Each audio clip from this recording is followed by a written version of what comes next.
عوام، حکمران یا سیاستدان، آج ہم دیکھتے ہیں کہ پاکستان، ہمارا پیارا وطن پاکستان، جو کہ ایک نظریاتی ملک ہے، جسے ہمارے آباء و اجداد نے بہت قربانیاں دے کر حاصل کیا تھا، مسائل سے بھرا پڑا ہے۔ جناب صدر، ملک کے موجودہ حالات ہر شعبے میں پیچھے سے پیچھے ہیں۔ بے ایمانی اس قدر کہ انجینئروں نے سڑکوں اور پلوں کی تعمیر اس انداز میں کی ہے کہ ملک کی بنیادیں کھوکھلی ہوئی جا رہی ہیں۔ مہنگائی اس قدر کہ عوام خودکشی کرنے پہ مجبور نظر آتی ہے، اور فرقہ وارانہ فسادات نے مذہب کو بدنام کیا ہوا ہے۔ عوام مساجد سے دور ہوتی جا رہی ہے۔ ہمارے ملک میں رشوت اور سود کا نظام رائج ہے۔ کہیں سیلاب کے پانی سے لاکھوں جانیں ضائع ہو رہی ہیں، تو کہیں عوام لوڈ شیڈنگ اور بھوک کے ہاتھوں بے بس ہے۔ کوئی منصوبہ بندی نظر نہیں آتی۔ قرضے اتارنے کے لیے اور قرضے لیے جا رہے ہیں۔ ملک کا خزانہ خالی ہو رہا ہے۔ میں یہ پوچھنا چاہتی ہوں، یہ شاہراہیں اسی واسطے بنی تھی کیا کہ ان پہ دیس کی جنتا سسک سسک کے مرے؟ زمینیں کیا اسی واسطے اناج اگلا تھا کہ نسل آدم و حوا بلک بلک کر مرے؟ کہ نسل آدم و حوا بلک بلک کر مرے؟ ملنے اسی لیے ریشم کے ڈیر بنتی ہے، ملنے اسی لیے ریشم کے ڈیر بنتی ہے کہ دخترانے وطن تار تار کو ترسیں۔ چمن کو اسی لیے مالی نے خون سے سینچا تھا، چمن کو اسی لیے مالی نے خون سے سینچا تھا کہ اس کی اپنی نگاہیں بہار کو ترسیں۔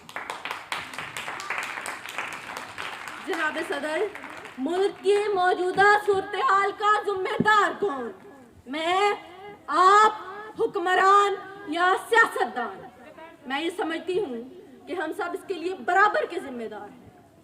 جناب صدر، پاکستان کی عوام کا یہ حال ہے کہ پاکستان کو بنے ہوئے 5 صدی ہو چکی ہے، لیکن عوام آج تک نیک اور صالح قیادت کو منتخب کرنے میں ناکام رہی ہے۔ عوام نے جاگیرداروں کی غلامی کا پھندا اپنے گلے میں ڈالا ہوا ہے۔ عوام اقتدار کے طالب اور دولت و شہرت کے پرستار سیاستدانوں کے میٹھے الفاظ اور جھوٹے وعدوں کو حقیقت سمجھ کر انہیں ووٹ دیتی ہے، انہیں اقتدار میں لاتی ہے۔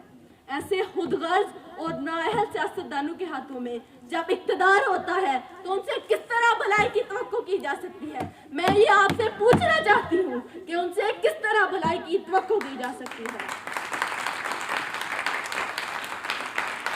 ایسے خود غرض حکمران آج تک ملک کو ترقی کی طرف لے جانے کی بجائے ملک کی معیشت کو تار تار کرتے آ رہے ہیں۔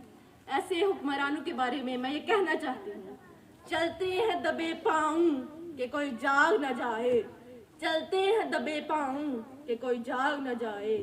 غلامی کے اسیروں کی یہی خاص ادا ہے، ہوتی نہیں جو قوم حق بات پہ یکجاں، اس قوم کا حاکم ہی فقط اس کی سزا۔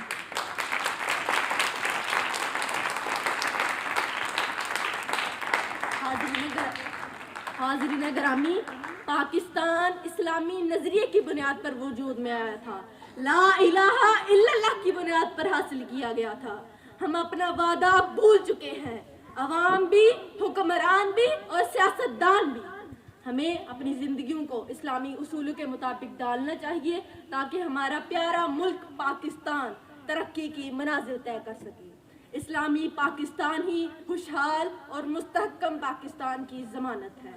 آخر میں اپنے ہم وطنوں کو یہ پیغام دے کر اجازت چاہوں گی، وطن کی فکر کر ناداں، مصیبت آنے والی ہے۔ تیری بربادیوں کے مشورے ہیں آسمانوں میں، تیری بربادیوں کے مشورے ہیں آسمانوں میں۔ ذرا دیکھ اس کو جو کچھ ہو رہا ہے، ہونے والا ہے، درا کیا ہے بلا عہد کہن کی داستانوں میں۔ شکریہ۔